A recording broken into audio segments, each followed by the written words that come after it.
Spice and നട്ട്സിന്റെ മറ്റൊരു വീഡിയോയിലേക്ക് എല്ലാവർക്കും സ്വാഗതം.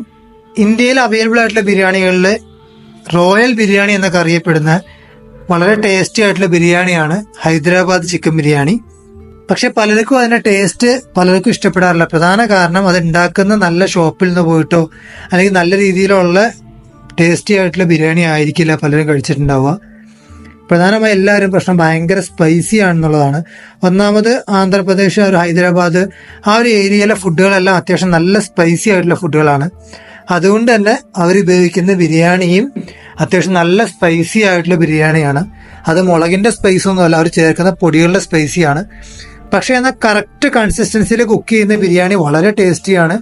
വളരെ റോയൽ ആയിട്ടുള്ള രീതിയിലാണ് ബിരിയാണി ഉണ്ടാക്കുന്നത്. അതിൽ ചേർക്കുന്ന ചേരുവകളെല്ലാം ഒരു റോയൽ ആയിട്ടുള്ള ടേസ്റ്റി ആയിട്ടുള്ള ഫുള്ളി മസാല എല്ലാം പാക്ഡ് ആയിട്ടുള്ള ഒരു ബിരിയാണി, ഹൈദരാബാദ് ചിക്കൻ ബിരിയാണി എങ്ങനെ ഉണ്ടാക്കുന്നത് നോക്കാം. ബിരിയാണി ഉണ്ടാക്കാനായിട്ട് ആദ്യമായിട്ട് ചിക്കൻ മാരിനേറ്റ് ചെയ്ത് വെക്കണം.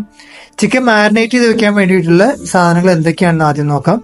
അതിനായിട്ട് ഇവിടെ എടുത്തിരിക്കുന്നത് 1 കിലോ ചിക്കൻ വലിയ പീസുകളായി കട്ട് ചെയ്ത് കഴുകി വൃത്തിയാക്കി എടുത്തതാണ്. നല്ല ബിരിയാണി കട്ടായി വലിയ പീസായിട്ടാണ് കട്ട് ചെയ്തെടുത്തിരിക്കുന്നത്. ജിഞ്ചർ ഗാർലിക് പേസ്റ്റ് അല്ലെങ്കിൽ ചതച്ചത് 2 ടേബിൾ സ്പൂൺ എടുത്തിട്ടുണ്ട്. ചതച്ചതാണ് ഇപ്പോൾ എടുത്തിരിക്കുന്നത്. ഫ്രഷ് ജിഞ്ചർ ഗാർലിക് പേസ്റ്റ് ആണെങ്കിൽ കുറച്ചുകൂടി നല്ല ടേസ്റ്റ് ഉണ്ടാവും. 5 പച്ചമുളക് നീളത്തിൽ കട്ട് ചെയ്തെടുത്തിട്ടുണ്ട്. 1 ടീസ്പൂൺ മല്ലിപ്പൊടി, 2 teaspoon Kashmiri chilli powder. Kashmiri chilli powder എടുക്കുന്നത് എരിവ് കുറവും അതേപോലെ കളർ കൂടുതൽ കിട്ടാനായിട്ടാണ്. കാശ്മീരി ചില്ലി പൗഡർ അവൈലബിൾ അല്ലെങ്കിൽ 1 ടീസ്പൂൺ സാധാ മുളക് പൊടി ഉപയോഗിക്കുക. 1/2 ടീസ്പൂൺ മഞ്ഞൾപ്പൊടി. പിന്നെ ഇനിയിപ്പോൾ നമുക്ക് ഉപയോഗിക്കാനായിട്ടുള്ളത് ഉപ്പ്, 1 ടീസ്പൂൺ ഉപ്പ്, 1.25 ടീസ്പൂൺ ഉപ്പ് എടുക്കുന്നുണ്ട്. ചിക്കൻ അരിയിലേക്ക് വേറെ ഉപ്പാണ് നമ്മൾ എടുക്കുന്നത്. ഇവിടെ എന്തായാലും ഉപയോഗിക്കുന്നത് 1.25 ടീസ്പൂൺ ഉപ്പ്. അതൊരു ഏകദേശം നല്ലൊരു അളവാണ്. പിന്നെ എടുത്തിരിക്കുന്ന 1/2 ടീസ്പൂൺ ജീരകം, ചെറിയ ജീരകം പൊടിച്ചത്. നോർത്ത് ഇന്ത്യൻ ഫുഡുകൾ നമ്മുടെ സൗത്ത് ഇന്ത്യ വിട്ട് കഴിഞ്ഞാൽ പിന്നെ വരുന്ന കേരളം അതുപോലെ തന്നെ തമിഴ്നാടെല്ലാം വിട്ട് കഴിഞ്ഞാൽ നോർത്ത് ഇന്ത്യൻ ഫുഡുകളിലെല്ലാം വളരെയധികം യൂസ് ചെയ്യുന്ന ഒരു സാധനമാണ് ചെറിയ ജീരകം. ആ ഒരു ചെറിയൊരു സ്മോക്കി ഫ്ലേവർ കിട്ടാൻ വേണ്ടിയാണ് ഉപയോഗിക്കുന്നത്. 1/2 ടീസ്പൂൺ ചെറിയ ജീരകം മതിയാവും. അതൊന്ന് വറുത്ത് പൊടിച്ചതാണ്, അല്ലെങ്കിൽ പൊടി ഒന്ന് ജസ്റ്റ് ഒന്ന് വറുത്തെടുത്തതാണ്. ഗരം മസാല, നമ്മുടെ സ്വന്തം സ്പൈസസ് എല്ലാം മിക്സ് ചെയ്തെടുക്കുന്ന home made garam masala 1 teaspoon എടുക്കുന്നുണ്ട്. ഒരു നാരങ്ങ, 2 ടേബിൾ സ്പൂൺ നാരങ്ങ നീര്, ഏകദേശം അത്യാവശ്യം വലുപ്പമുള്ള ചെറുനാരങ്ങ കട്ട് ചെയ്തെടുത്താൽ മതി. 1 കപ്പ് നല്ല കട്ടിയുള്ള തൈര്. നമ്മൾ സാധാരണ കടകളിൽ കിട്ടുന്ന പുളി കൂടിയ തൈര് ഉപയോഗിക്കാതെ പാക്ഡ് ആയിട്ട് വരുന്ന നല്ല കട്ടിയുള്ള തൈരായിരിക്കും നല്ലത്. 2 ടേബിൾ സ്പൂൺ നെയ്യും 2 table spoon sunflower oil mix ചെയ്തെടുത്തതാണ്. വെളിച്ചെണ്ണ ഉപയോഗിക്കാതിരിക്കുന്നതായിരിക്കും നല്ലത്. കാരണം വെളിച്ചെണ്ണയുടെ ഫ്ലേവർ ഈ ഒരു ഡിഷിന് അത്ര ടേസ്റ്റി ആയിരിക്കില്ല. അപ്പോൾ അതുകൊണ്ട് നെയ്യ്, അതേപോലെ തന്നെ 2 ടീസ്പൂൺ സൺഫ്ലവർ ഓയിൽ ഉപയോഗിച്ചിട്ടുണ്ട്. മറ്റേതിലും ഫ്ലേവർ ഇല്ലാത്തതിൽ ഓയിലാണെങ്കിലും ഓക്കെ ആയിരിക്കും. പിന്നെ ഇതിലേക്ക് നമുക്ക് വേണ്ടത് കൊറിയൻഡർ, മല്ലിയില ചെറുതായി കട്ട് ചെയ്തെടുത്തത്, പുതിന ഇല ചെറുതായി കട്ട് ചെയ്തെടുത്തത്. മല്ലിയിലയും പുതിനയിലയും ഓരോ കപ്പ് വീതം എടുത്തിട്ടുണ്ട്. പിന്നെ ഈ മാരിനേഷനിൽ ഏറ്റവും ഇമ്പോർട്ടൻ്റ് ആയിട്ടുള്ള ഒരു സാധനമാണ് ഉള്ളി നമ്മൾ വറുത്തെടുക്കുന്നത്. നമ്മൾ സാധാ നെയ്ച്ചോറിൻ്റെയും ബിരിയാണിയുടെ ഒക്കെ മേളിൽ വറുത്തതായി ഉപയോഗിക്കുന്നത് പോലെ വറുത്തെടുത്തതാണ്. 3 വലിയ സവാള, ഇത് ഏകദേശം ഒരു 1.5 കപ്പ് ഉണ്ടാവും എന്നുള്ള കണക്കിൽ ഒരു 2 വലിയ സവാള അല്ലെങ്കിൽ 3 വലിയ സവാള ചെറുതായിട്ട് തിന്നായിട്ട് കട്ട് ചെയ്ത്, കാരണം തിന്നായിട്ട് കട്ട് ചെയ്തെടുത്തില്ലെങ്കിൽ പലതും പല വേവായി പോകും. ഇപ്പം തന്നെ കാണും ചെറിയൊരു വ്യത്യാസം ഉണ്ടെങ്കിൽ പോലും ചിലത് മാത്രം വേവുകയും ചിലത് വേവാതിരിക്കും. അപ്പോൾ അതുകൊണ്ട് നല്ല തിന്നായിട്ട് കട്ട് ചെയ്ത് ഒരേ അളവിൽ ഏകദേശം കട്ട് ചെയ്തെടുത്ത് സൺഫ്ലവർ ഓയിലിലോ പാം ഓയിലിലോ ഏതെങ്കിലും ഉപയോഗിക്കുന്ന ഫ്ലേവർ കുറഞ്ഞ ഓയിലിൽ നന്നായി വറുത്തെടുത്തതാണ്.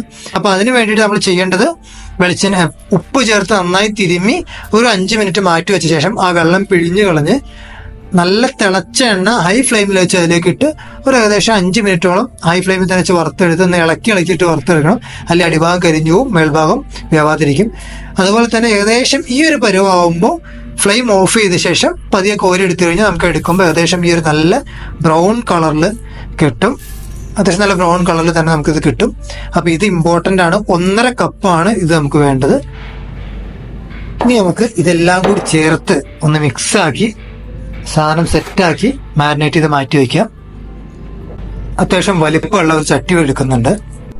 ഇവിടെ നമ്മൾ കുക്ക് ചെയ്യുന്നത് കാച്ചി സ്റ്റൈൽ എന്നൊക്കെ അറിയപ്പെടുന്ന ഒരു സ്റ്റൈലിലാണ്. അതായത് ചിക്കൻ അങ്ങനെ തന്നെ പച്ചയ്ക്ക് വെച്ച് അതിൻ്റെ മുകളിൽ ഏകദേശം 70% കുക്കായ റൈസ് ഇട്ട് കൊടുത്തിട്ട് അങ്ങനെ ദം ചെയ്ത് കുക്ക് ചെയ്യുന്ന രീതിയാണ് കാച്ചി സ്റ്റൈൽ എന്ന് പറയുന്നത്. അപ്പോൾ അങ്ങനെയാണ് നമ്മൾ കുക്ക് ചെയ്യുന്നത്. അതിനുവേണ്ടി ഇതിലേക്ക് എന്തായാലും സാധനങ്ങളെല്ലാം ചേർത്ത് കൊടുക്കാം. ഇഞ്ചി വെളുത്തുള്ളി ജസ്റ്റ് ചതച്ച് ചേർത്ത് കൊടുക്കുന്നുണ്ട്, ലെമൺ ജ്യൂസ്, പച്ചമുളക്, ജീരകം, ഗരം മസാല, ഉപ്പ്,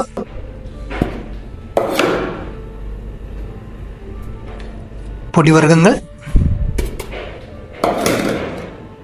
നെയ്യ് പ്ലസ് സൺഫ്ലവർ ഓയിൽ,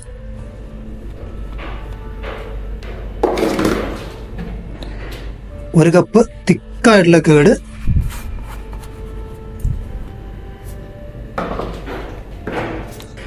മല്ലിയില 1/4 കപ്പ് ഇപ്പോൾ ചേർത്തെടുക്കുക. കാരണം ബാക്കിയുള്ളത് നമുക്ക് ദമ്മിടുമ്പോൾ കുറച്ച് ചേർക്കാനുണ്ടാവും. അപ്പോൾ 1/4 കപ്പോളം ചേർത്ത് ബാക്കി ഏകദേശം ഇത്ര മാറ്റി വയ്ക്കുന്നുണ്ട്.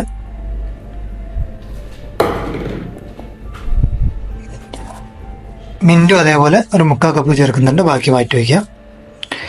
മിൻറ്റ് മല്ലിയിലൊക്കെ പരമാവധി ഒഴിവാക്കാതിരിക്കുക ശ്രദ്ധിക്കുക. കാരണം പല അവൈലബിലിറ്റി അനുസരിച്ച് ഇതൊക്കെ ഒഴിവാക്കും. കാരണം നമ്മളൊരു ഫുഡ് ഉണ്ടാക്കുമ്പോൾ അതിൻ്റെ ഫ്ലേവറിൽ കഴിക്കണമെന്നുണ്ടെങ്കിൽ, പിന്നെ ഞാൻ പറഞ്ഞല്ലോ എല്ലാ ഫുഡുകൾക്കും ഈ പറഞ്ഞ പോലെ നമ്മൾ ഇപ്പം മന്തി നോക്കിക്കഴിഞ്ഞാലും നമ്മൾ ഉപയോഗിക്കുന്നത് നമ്മുടെ നാടൻ സ്റ്റൈലിലേക്ക് മാറ്റിയിട്ടൊക്കെ ഉപയോഗിക്കുന്നത്.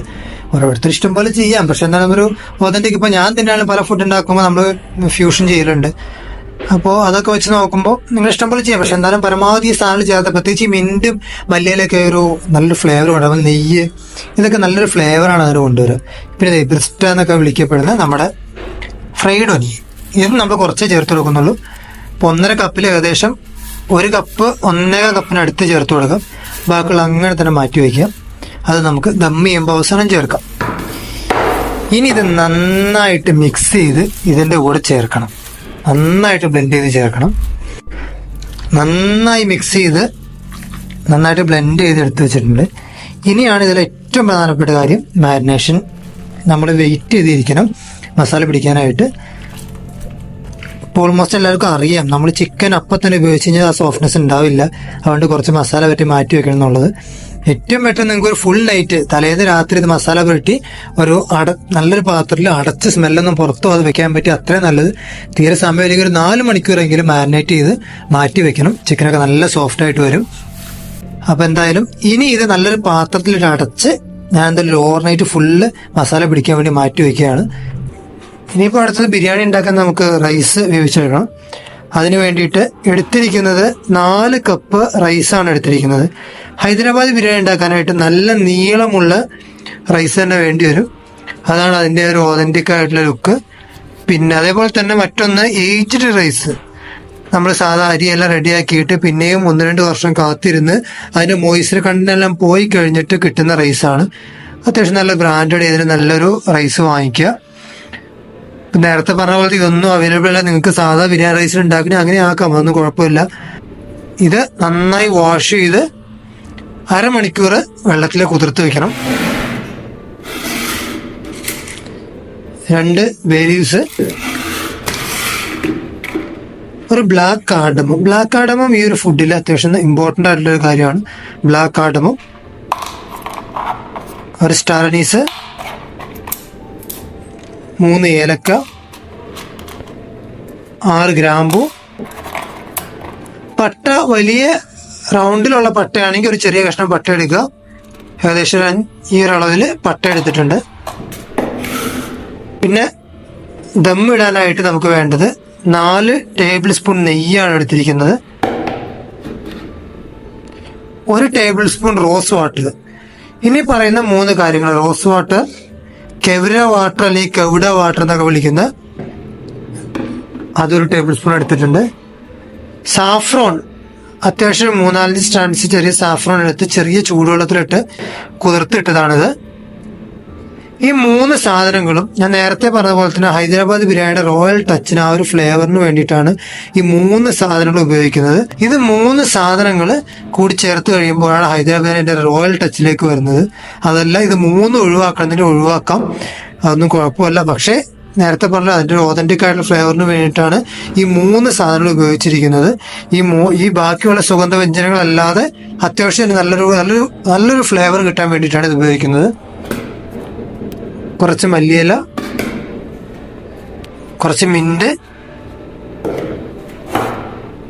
സവാള നേരത്തെ എടുത്തതിൻ്റെ ബാക്കി ഫ്രൈ ചെയ്ത സവാള. ഇനി ദം ചെയ്യാനായിട്ട് അതിൻ്റെ ചുറ്റുവട്ടം ഒട്ടിക്കാനായിട്ട് ഞാൻ കുറച്ച് മൈദ കുഴച്ച് വെച്ചിട്ടുണ്ട്. അതല്ല ഫോയിൽ പേപ്പർ ഉപയോഗിക്കാൻ പറ്റുമെങ്കിൽ ഫോയിൽ പേപ്പർ ഉപയോഗിക്കാം. അരി വേവിക്കാനായിട്ട് ഇപ്പോൾ 8 കപ്പ് വെള്ളം അടുപ്പത്ത് വെച്ചിട്ടുണ്ട്. നമ്മൾ 4 കപ്പ് റൈസാണ് എടുക്കുന്നത്. ഇരട്ടി അളവിൽ വെള്ളം അടുപ്പത്ത് വെച്ചിട്ടുണ്ട്. നമുക്ക് ഊറ്റിയെടുക്കാനുള്ളതാണ് വെള്ളം, അതുകൊണ്ടാണ് അങ്ങനെ വെച്ചിരിക്കുന്നത്. അതിലേക്ക് വെള്ളം ഒന്ന് ചൂടായിട്ട് വന്നു കഴിഞ്ഞാൽ അതിലേക്ക് പട്ട, ഗ്രാമ്പു, ഏലക്ക, ബേ ലീവ്സ് എല്ലാം ഇട്ട് കൊടുക്കാം. വെള്ളം നന്നായിട്ട് തിളച്ച് വരുന്നവരെ ഒന്ന് വെയിറ്റ് ചെയ്യാം. വെള്ളം നന്നായിട്ട് തിളച്ച് വന്നിട്ടുണ്ട്. ഇപ്പം ഇതിലേക്ക് 2 ടീസ്പൂൺ ഉപ്പ് ചേർത്ത് കൊടുക്കാം.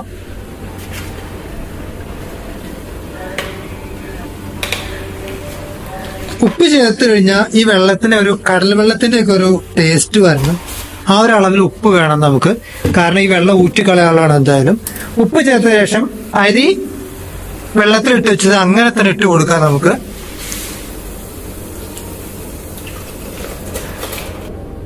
അരി ചേർത്ത് ഹൈ ഫ്ലെയിമിൽ വെച്ചൊന്ന് ഇളക്കി കൊടുക്കുക.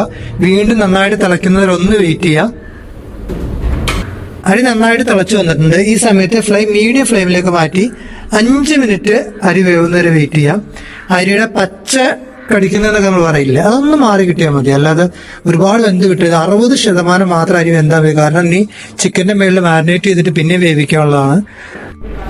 മീഡിയം ഫ്ലെയിമിൽ 4 മിനിറ്റ് വേവിച്ചപ്പോഴേക്കും റൈസ് വേണ്ട അളവിൽ കുക്കായിട്ടുണ്ട്. ഞാൻ അതിൻ്റെ പരുവം കാണിച്ചു തരാം. ഇതുണ്ടോ? ആ പച്ചപ്പൊന്ന് മാറി കിട്ടിക്കഴിഞ്ഞാൽ ഏകദേശം 60% വേകുമ്പോഴൊക്കെ നമുക്ക് മാറ്റി വയ്ക്കാം. ഇപ്പൊ അടിയിലൊരു ചെറിയ കട്ടിയുള്ളൊരു പാനോ അല്ലെങ്കിൽ തവ ഉണ്ടെങ്കിൽ തവയാണെങ്കിൽ അടുപ്പത്ത് വെച്ച ശേഷം അതിന്റെ മുകളിലേക്ക് നല്ല ചൂട് കട്ടിയുള്ളൊരു ചട്ടി വെക്കണം. ചൂട് കട്ടിയുള്ള ചട്ടി വെക്കുന്നത് അല്ലെങ്കിൽ അടി കത്തിപ്പോവും, കാരണം ഇനി ഒരുപാട് സമയം വേവിച്ചെടുക്കാനുള്ളതാണ്. വേറെ വെള്ളമൊന്നും ചിക്കനിൽ ചേർക്കുന്നില്ല. അപ്പൊ ചൂട് കട്ടിയുള്ളൊരു പാത്രം വെച്ച് കഴിഞ്ഞിട്ട് അതിലേക്ക് നമ്മൾ മാരിനേറ്റ് ചെയ്ത് ഫ്രിഡ്ജിൽ വെച്ചിരുന്ന ചിക്കൻ ഓരോന്നായിട്ട് ചേർത്ത് കൊടുക്കുക. പരമാവധി അടിയിൽ സ്പ്രെഡ് ആവുന്ന രൂപത്തിൽ തന്നെ കൊടുക്കുക, മേളിലേക്ക് വരാതെ.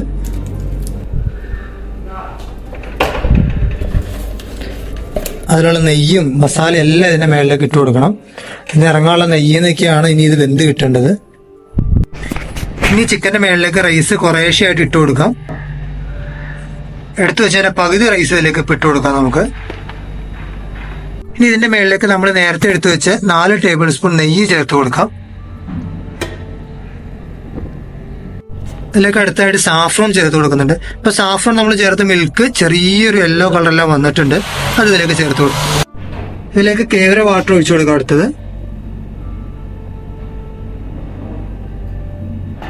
അടുത്തായിട്ട് ഇതിലേക്ക് റോസ് വാട്ടർ ചേർത്ത് കൊടുക്കാം. ഇനി ഇതിലേക്ക് ബാക്കി ചോറ് കൂടെ നമുക്ക് ചേർത്ത് കൊടുക്കാം.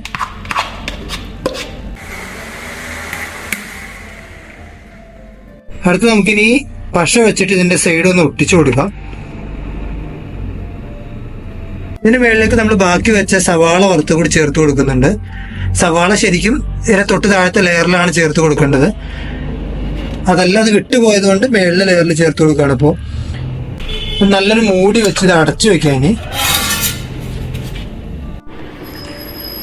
റൈസ് ദമ്മെല്ലാം ഇട്ട് ഒരു ചെറിയ വെയിറ്റ് തന്നെ മേളിൽ കയറ്റി വെച്ചിട്ടുണ്ട്. അടിയിൽ തവയും വെച്ചിട്ടുണ്ട്. ഇപ്പൊ മൈദ വെച്ച് സീൽ ചെയ്ത് അതിന്റെ മേളിൽ മൂടി വെച്ച് ഒരു ചെറിയ വെയിറ്റും കയറ്റി വെച്ചിട്ടുണ്ട്. ഇങ്ങനെ വെച്ചിട്ട് ഫ്ലെയിം ഓൺ ആക്കി ഹൈ ഫ്ലെയിമിൽ 5 മിനിറ്റ്, അത് ഹൈ ഫ്ലെയിമിൽ 5 മിനിറ്റ് വയ്ക്കുന്നത് ചിക്കനൊക്കെ ഒന്ന് ചൂടാവാൻ വേണ്ടിയിട്ടാണ്. അതിനുശേഷം മീഡിയം ടു ഹൈ ഫ്ലെയിമിലേക്ക് കൊണ്ടുവന്ന് ഒരു 10 മിനിറ്റ് കൂടെ വെച്ച് മൊത്തം 15 മിനിറ്റിന് ശേഷം ഫ്ലെയിം ഫുള്ളായിട്ട് ലോ ഫ്ലെയിമിലേക്ക് മാറ്റി ഒരു 30 മിനിറ്റ് കൂടി വേവിച്ചെടുക്കണം. ഹൈ ഫ്ലെയിമിൽ 5 മിനിറ്റ്, മീഡിയം ഫ്ലെയിമിൽ 10 മിനിറ്റ്, അതിനുശേഷം ലോ ഫ്ലെയിമിൽ 30 മിനിറ്റ് ആണ് വെക്കേണ്ടത്. അങ്ങനെ വെച്ച് കഴിയുമ്പോഴേക്കും നമ്മുടെ ബിരിയാണി റെഡി ആയിട്ടുണ്ടാവും. അതിനുശേഷം നമുക്കിനി തുറന്നു നോക്കാം. അരമണിക്കൂർ ലോ ഫ്ലെയിമിൽ വെച്ച ശേഷം ഇപ്പൊ ഫ്ലെയിം ഓഫ് ചെയ്തു. ഇനി 10 മിനിറ്റ് കൂടി ഒന്ന് റെസ്റ്റ് ചെയ്യാൻ വേണ്ടി വെക്കണം. വെയിറ്റ് മേളിൽ തന്നെ വെച്ച് ഒരു 10 മിനിറ്റ് കൂടി റെസ്റ്റ് ചെയ്യാൻ വേണ്ടി വെക്കാം. 10 മിനിറ്റ് റെസ്റ്റ് ചെയ്യാൻ വെച്ചതിന് ശേഷം ഈ വെയിറ്റ് എല്ലാം മാറ്റിയിട്ട് ഇത് തുറന്നു നോക്കാം.